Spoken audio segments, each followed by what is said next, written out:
Boa noite a todos meus amigos ouvintes do vlogger do Conde no Pedro La Villanueva. Eu recebi um vídeo agora sendo acusado de neofarisaico pelo cidadão chamado Luiz Camargo Vlog, Conde e o neofarisaísmo do YouTube. Malgrado o fato de ele não ter respondido as questões que explanei, ou seja, a questão da historicidade do conceito da igreja, o conceito da institucionalidade da igreja, ou seja, ele nega como se fosse apenas um aspecto puramente genérico, etéreo, que não tem presença real na vida social, na vida das pessoas. Simplesmente igreja é você, eu estou convencido de que eu estou salvo pela graça de Deus, então pronto, eu estou na igreja. E sem contar, naturalmente, algumas desinformações relacionadas à reforma.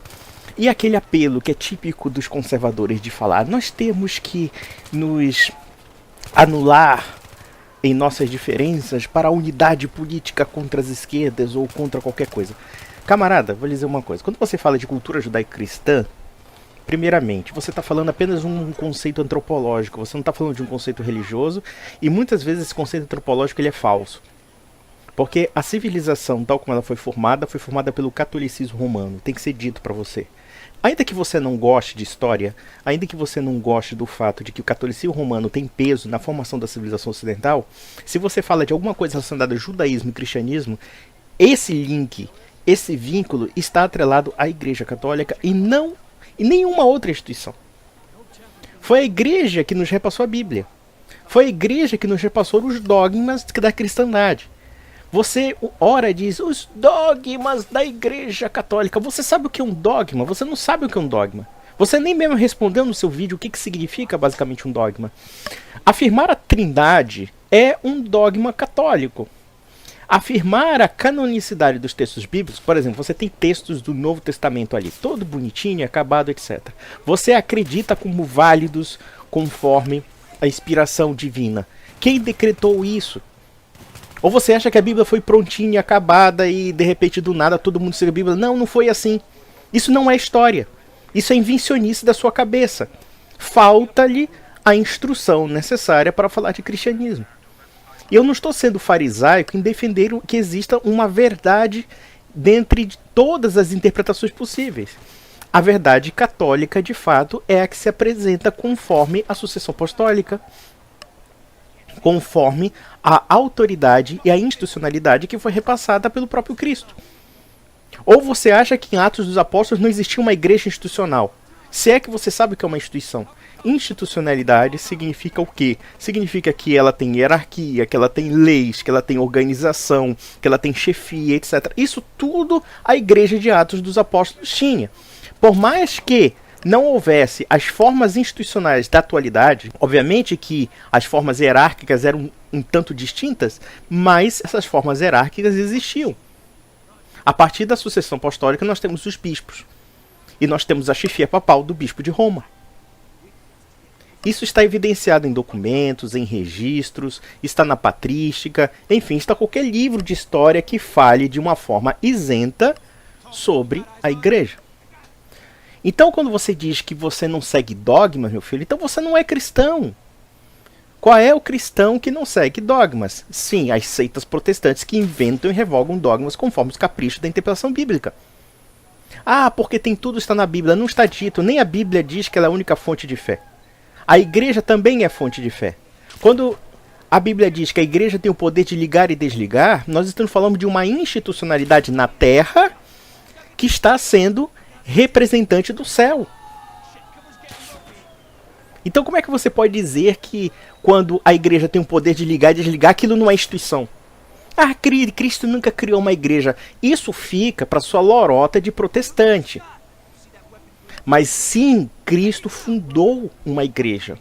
Cristo fundou uma institucionalidade. Cristo fundou práticas religiosas e práticas litúrgicas. E elas não são vazias, elas têm sentido. Quando nós, católicos, vamos para a Santa Missa e nós comungamos com o pão e o vinho, aquilo ali tem um significado sacramental da presença real de Cristo. Não é fictício. Através do pão e do vinho, nós nos alimentamos do sangue e do corpo de Cristo. Isso é real.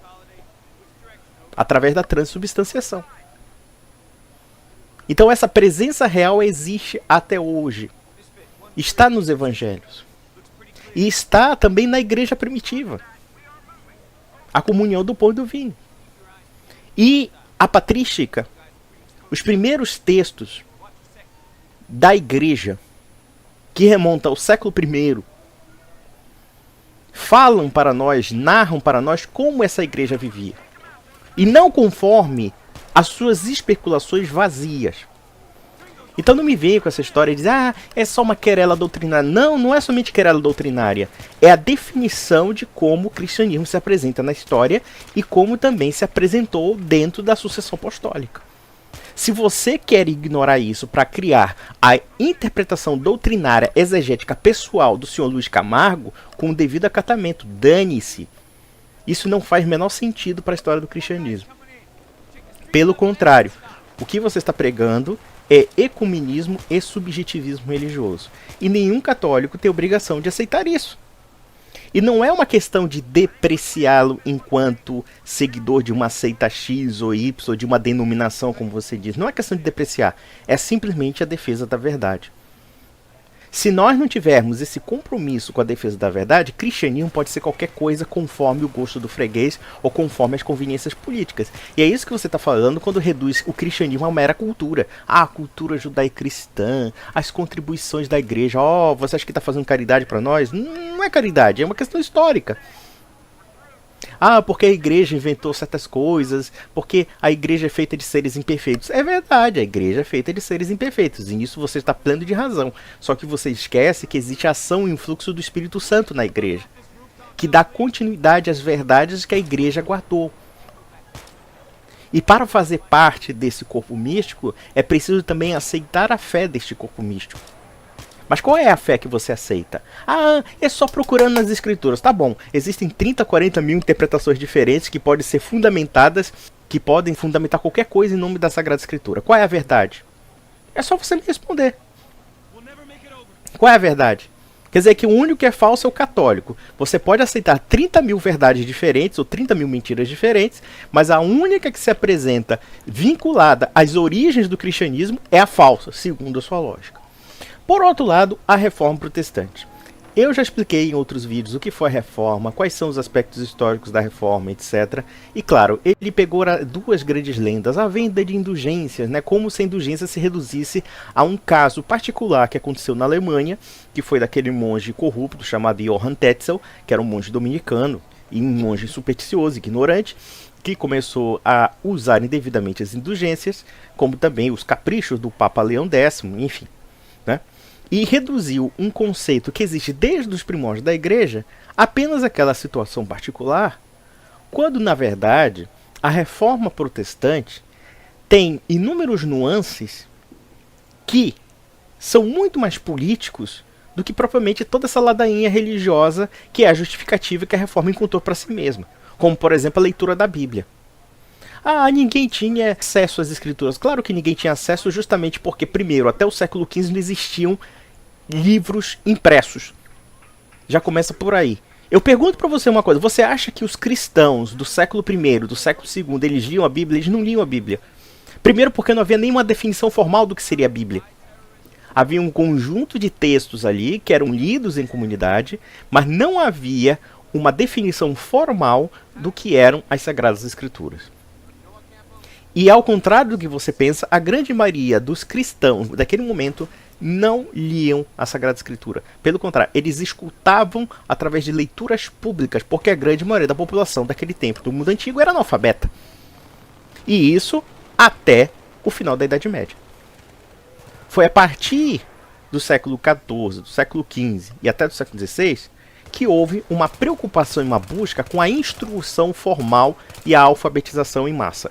Foi aí que surgiu. E foi a partir do século XVIII que houve a institucionalização pública e estatal da educação e da alfabetização. Basicamente é isso. Nem a reforma protestante democratizou a educação e a cultura como se diz por aí. Muito pelo contrário. Todas as estruturas educacionais que eram vinculadas à Igreja Católica, elas foram destruídas na reforma.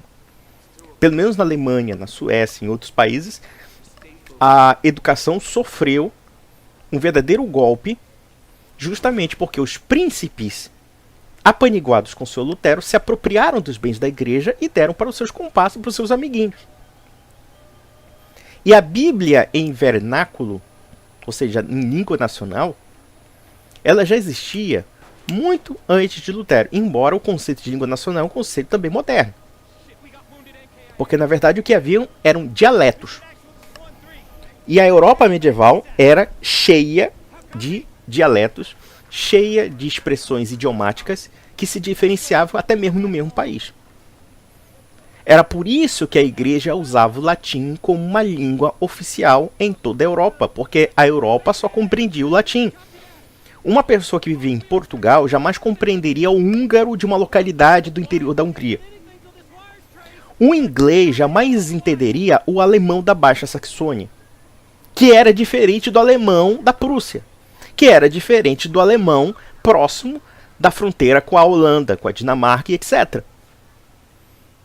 Então isso, de fato, é o que você desconhece.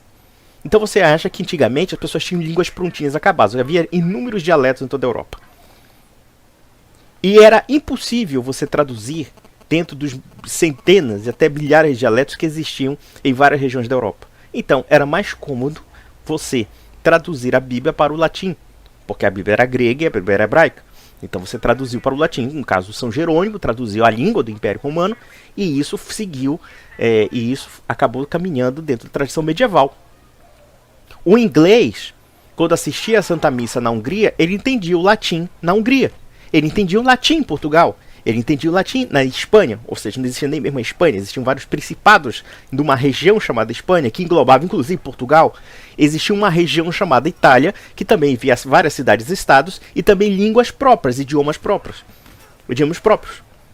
Então, quer dizer, a ritualidade da língua latina e também a leitura latina, que era traduzida para cada população local, era o que o homem medieval poderia fazer naquele momento dentro de uma sociedade onde não havia a imprensa, não havia impressão de livros e os livros eram feitos à mão.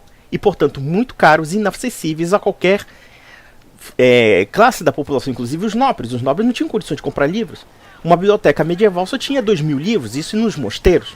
E as leituras da palavra eram públicas, não eram privadas. Não existia esse conceito de leitura privada de eu levar uma bibliotecazinha para minha casa e ficar lendo. Então, pare de falar baboseira e não me venha com esse papo de dizer que eu sou um farisaico. Não é que eu seja farisaico, é que eu estou defendendo a verdade.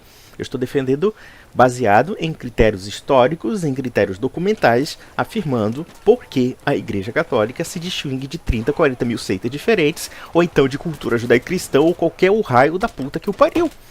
É simples. Então, não há nada, não há mistério algum. Resta vocês estudarem um pouco de história. A igreja jamais proibiu a leitura bíblica justamente porque como é que o camponês medieval, o nobre, o burguês da cidade, o vilão, enfim, como é que esse pessoal era tão impregnado de religiosidade sem ao menos ler a Bíblia? Porque a religiosidade fazia parte do cotidiano e do imaginário simbólico do mundo medieval. E isso era lido todo santo dia. As pessoas, em geral, participavam da Santa Missa todo santo dia e escutavam a palavra através de um padre que sabia ler, porque a maioria das pessoas não sabia ler, e essas pessoas memorizavam as histórias, memorizavam todos os relatos bíblicos. Então, como é que a gente explica o fato de uma sociedade ser majoritariamente analfabeta, e isso inclui os próprios nobres? A nobreza só começou realmente a se sofisticar a partir do século XII, século XIII, começou a aprender a ler. Era muito raro que um nobre lesse. Então, como é que se explica essa religiosidade fortíssima, essa religiosidade cheia de contornos simbólicos que se refletiam na arquitetura, se refletiam na pintura, se refletiam na música, se refletiam, enfim, na literatura, etc., na filosofia? É porque a cultura medieval era impregnada de uma oralidade religiosa. Mesmo que poucas pessoas soubessem ler. E não é paradoxal que, com a Reforma Protestante, a fé religiosa acaba perdendo sua importância? Ela acaba perdendo sua validade? É só vocês verem como é que aconteceu com os países da Reforma atualmente. A destruição simbólica do imaginário religioso cristão. Agora a religiosidade está presa a um livro, está presa à interpretação particular do Sr. Luiz Camargo. Eu não vou mais acrescentar nada, e apenas isso. Senhor Luiz Camargo, ataque o que foi dito, não ataque o que não foi dito.